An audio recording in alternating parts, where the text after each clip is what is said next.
आज मैं अपने ट्रक वाली साइट की तरफ आया था और अपने सारे एम्प्लॉइज को समझा रहा था कि आज कहाँ डिलीवरीज करनी है। सुबह ही हमें 45 प्लस ऑर्डर्स आ गए थे और शाम 5:30 बजे तक सबको डिलीवर करना था। अब हमारा ट्रांसपोर्ट का बिजनेस बढ़ते जा रहा था, तो हमने 7 और नए ट्रक्स खरीद लिए थे, जिसमें फूरियो, नए 407 और बाकी सारे ट्रक्स शामिल थे। अब जल्दी जल्दी मैं ड्राइवर्स को सारी बातें समझा देता हूँ और अब बारी थी ट्रक्स के रवाना होने की। ठीक सुबह के 10:30 बजते ही हमारे सारे के सारे ट्रक स्टार्ट होते हैं और उसके बाद निकल पड़ते हैं अपनी मंजिल की तरफ डिलीवरी करने के लिए। मेरे ट्रक्स तो मोस्टली काफिले में ट्रैवल करते हैं, क्योंकि पिछली बार हमारे कई ट्रक्स को लूट लिया गया था। अब ट्रक्स के जाने के बाद मेरा यहाँ का काम खत्म हो गया था, तो मैं अपने मैनेजर को बोलता हूँ कि सारी की सारी रिपोर्ट्स मुझे ईमेल कर देना। फिर उसके बाद मैं अपनी बाइक पे बैठा और उसे स्टार्ट करके मैं निकल पड़ा सीधा अपनी वर्कशॉप की तरफ। वर्कशॉप पहुंचने के बाद मैंने अपनी बाइक को पार्क किया और वहाँ पे देख के पता चला कि बहुत जोरों शोरों से काम चल रहा है। एक बंदा अपनी वेन्यू का फेसलिफ्ट करवाने आया था, तो दूसरे बंदे की सिटी में कुछ प्रॉब्लम आ गई थी और एक बंदा तो अपनी बलेनो में नेक्सॉन की बिल्ड क्वालिटी चाहता था। ये सब काम तो अच्छे से हो रहा था, लेकिन मैं जिस काम के लिए आया था वो बहुत दिनों से पेंडिंग पड़ा था। रिस्टोर होना तो दूर की बात, S11 क्लासिक का भी बहुत बुरा हाल था। अब जल परे कि उस भयानक रैम चैलेंज के बावजूद भी मैंने अपनी स्कॉर्पियो को लगभग पूरी तरीके से रिस्टोर कर लिया था। सारी चीजें होने के बाद मैं बस रियर साइड में थोड़ी सी वेल्डिंग कर रहा था, लेकिन मेरा इस बात पे ध्यान नहीं गया कि गाड़ी के पीछे थोड़ा सा पेट्रोल गिरा हुआ है और बदकिस्मती से वेल्डिंग करते हुए कुछ चिंगारी उस पेट्रोल में जा गिरी और इतनी छोटी सी गलती की वजह से उस पेट्रोल ने आग पकड़ ली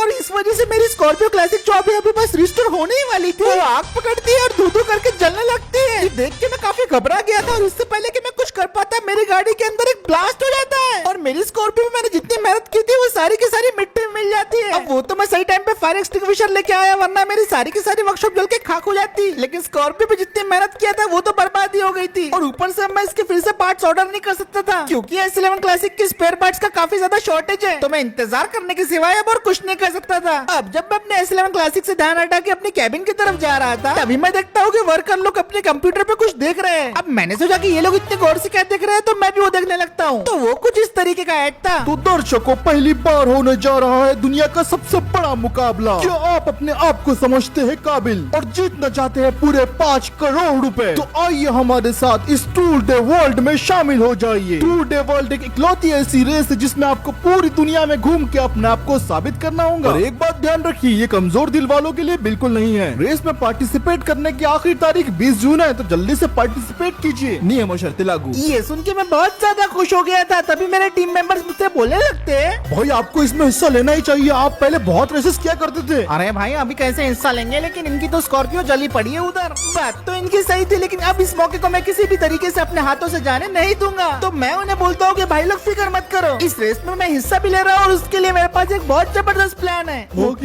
इतना कह कि मैं तुरंत भागते भागते अपनी स्कॉर्पियो S11 क्लासिक की तरफ भागता हूँ और यही वो गाड़ी है जो टूर डे वर्ल्ड में मेरा साथ देंगी। भले ही ये आधी जल चुकी हो, लेकिन मेरी वर्कशॉप में ऐसा कोई भी काम नहीं जो मेरे लिए इम्पॉसिबल हो। मैं फटाफट अपने सारे के सारे टीम मेंबर्स को बुलाता हूँ और उनसे डिस्कस करने लगता हूँ कि इस स्कॉर्पियो को हम कैसे रिस्टोर करें। सबसे पहले तो मैं उन्हें बोलता हूँ कि S11 क्लासिक के पार्ट्स अपने को कहाँ मिलेंगे, पर ये सवाल सुन के वो लोग मुझे बोलने लगते हैं, भाई जी मैंने पूरा शहर छान मारा, S11 क्लासिक के पार्ट्स बिल्कुल नहीं मिल रहे। भाई हर कोई अपनी S11 को S11 क्लासिक बनाना चाहता है, इसलिए पार्ट्स तो बिल्कुल नहीं मिलेंगे। अब ये सुन के मुझे थोड़ा टेंशन आ रहा था, क्योंकि बिना स्कॉर्पियो के कंप्लीट हुए मैं रेस में हिस्सा नहीं ले पाऊंगा। लेकिन तभी मेरे दिमाग में एक आइडिया आता है और मैं निकल पड़ता हूँ अपने रिसर्च करने के लिए। मेरे दिमाग में अब अलग ही प्लान चल रहा था। S11 क्लासिक हो या फिर हो S11, ये दोनों ऑलमोस्ट सेम गाड़ी है और अगर मेरे पास S11 क्लासिक के पार्ट्स नहीं आते तब मैं थोड़ा सा जुगाड़ करना यहाँ पे जानता हूँ। काफी सारी रिसर्च और थोड़ा बहुत जुगाड़ करने के बाद फाइनली मैंने 10 लाख रुपए के पार्ट्स ऑर्डर कर दिए और इन पार्ट्स की डिलीवरी जल्दी होने के लिए मैंने 1 लाख रुपए एक्स्ट्रा भी पे कर दिया। अब मैं इंतजार कर रहा था इन पार्ट्स के डिलीवर होने का। अब जब तक इस गाड़ी के पार्ट डिलीवर होंगे तब तक हम इसमें काम करना शुरू कर देंगे और सबसे पहला काम है इस गाड़ी को टोटली शेप में लाना। उस बंदे के हिसाब से ये रेस वर्ल्ड के अलग अलग सिटीज में होने वाली थी, तो इसके लिए इस गाड़ी को ऑलराउंडर बनाना जरूरी था। गाड़ी के ऊपर चढ़ के मैं अपने हाथ में ब्रश लेता हूँ और इसके टुकड़े करना शुरू कर देता हूँ। वर्कशॉप के बाकी टीम मेंबर्स को लग रहा था मैं कोई पागलपंती कर रहा हूँ, लेकिन मैं अच्छी तरीके से जानता था कि मैं स्कॉर्पियो के साथ क्या कर रहा हूँ और मेरा सिंपल मकसद ये था कि इसके 2 टुकड़े करना है। ये अभी तक का सबसे टफेस्ट काम था मेरे लिए और टीम मेंबर्स के लिए भी, लेकिन फाइनली 12 घंटे काम करने के बाद हम उस चीज में सफल हो जाते हैं जो हम करना चाहते थे। और अगले दिन मैंने स्कॉर्पियो के लिए जो पार्ट्स ऑर्डर किए थे वो सारे के सारे ट्रक में आ जाते हैं। सो पार्सल, ये पार्सल वर्ड सुन के मैं बहुत ज्यादा खुश हो गया था, क्योंकि फाइनली जो मैंने पार्ट्स मंगाए थे वो आ गए थे, वो भी बिना किसी दिक्कत के। उसके बाद फिर डिलीवरी बॉय मुझसे OTP मांगता है, मैं उसे OTP दे देता हूँ। OTP वेरीफाई करने के बाद मैं उससे बोलता हूँ कि भाई सारा सामान उतार दो, तो वो फटाफट ट्रक में जाता है और सारा के सारा सामान उतार देता है। और फाइनली अब हमारे पास सारे पार्ट्स आ गए थे। हमने नए लाइट्स का सेट मंगाया, S11 की ग्रिल मंगाई, नया बम्पर मंगाया, नई चेसिस और बॉडी शेल मंगाया, और इसके लिए हमने एक्स्ट्रा कैप भी मंगवा लिया, नए रियर लाइट्स और सबसे बेहतरीन इसके ऑल व्हील ड्राइव व्हील्स जो इसे परफेक्ट ऑलराउंडर गाड़ी बनाएंगे।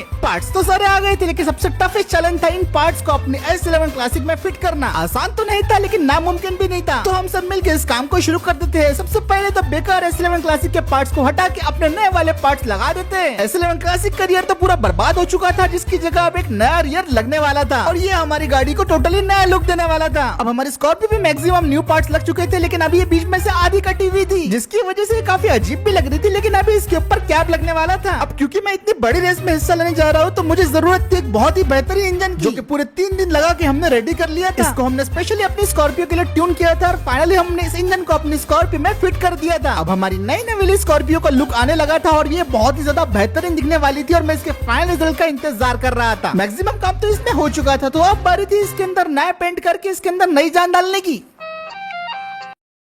अब 2 दिन के बाद रिजल्ट की बारी थी। अरे वाह भाई, क्या बना है भाई, तुमने मुझे यकीन नहीं हो रहा भाई, क्या बना दिया, वाह वाह वाह वाह। यकीन तो मुझे भी अपने आंखों पे नहीं हो रहा था, क्योंकि मैंने जैसे सोचा था ये बिल्कुल वैसे निकल के आई थी। तो ये पेश है हमारा महिंद्रा स्कॉर्पियो S11 का कस्टमाइज्ड वर्जन। अब ये टोटली एक ऑलराउंडर गाड़ी बन चुकी है, जिसमें काफी कुछ नया है। सबसे पहले तो इसके all wheel drive alloy wheels with new tyre, specialised करू वर्जन की बैजिंग, जो कि साउथ अफ्रीका में काफी ज्यादा फेमस है। अब वैसे सफर करने में तो कोई दिक्कत नहीं होने वाली, क्योंकि इसके कैब में काफी ज्यादा जगह है, जिसमें सामान तो क्या इंसान भी बैठ जाएंगे। और फाइनली नहीं, S11 की ग्रिल और बम्पर जो मैं बहुत दिनों से मिस कर रहा था, और इंटीरियर को तो भूल ही नहीं सकते, जिसकी कीमत 5 लाख रुपए लग गए मुझे, जिसका मुझे कोई गम नहीं, क्योंकि ये बहुत ज्यादा स्टैंड आउट कर रहा है। और अब हमारी ऑलराउंडर स्कॉर्पियो पूरी तरीके से तैयार है टूल डे वर्ल्ड में हिस्सा लेने के लिए। इस बात से तो मैं श्योर हूँ कि आप कोई भी गाड़ी इसके सामने आ जाए, स्कॉर्पियो उसको आराम से हरा देंगी, चाहे वो ड्रैग हो, ऑफ रोड हो, या फिर और कुछ। और अब बारी थी इसके टेस्ट ड्राइव लेने की, जिसका इंतजार मैं पिछले 1 हफ्ते से कर रहा था। अब मैं अपनी स्कॉर्पियो की तरफ जाने लगता हूँ और उसका दरवाजा खोल के उसके अंदर बैठ जाता हूँ। मैं तो बस यही प्रे कर रहा था कि भाई इसके अंदर कोई दिक्कत ना आ जाए, और लकीली ऐसा कुछ नहीं होता। बिना किसी प्रॉब्लम की गाड़ी स्टार्ट हो गई थी, और इसके बाद अब मैं गाड़ी को लेके सीधा गैरेज के बाहर जाने लगता हूँ। गैरेज का दरवाजा खुलता है और फिर मैं गाड़ी को लेके सीधा आ जाता हूँ रोड पे। पहली बार चलाने में मुझे थोड़ी ऊंची और अजीब लग रही थी, लेकिन इवेंचुअली मुझे इसकी आदत पड़ गई, और भाई साहब ये बहुत ही ज्यादा भयंकर चल रही थी। नॉर्मल स्कॉर्पियो के मुकाबले इसके अंदर 4 गुना ज्यादा पावर था, जिसे मैं लिटरली महसूस कर पा रहा था। ऐसी गाड़ी मैंने जिंदगी में कभी नहीं चलाई थी, लेकिन रोड पे इसका फुल पोटेंशियल कहाँ पता चलने वाला था। तो मैं फटक से इसे लेके चले जाता हूँ ऑफ रोड, और अब मैं इसको भगाने लगता हूँ पूरी रफ्तार से।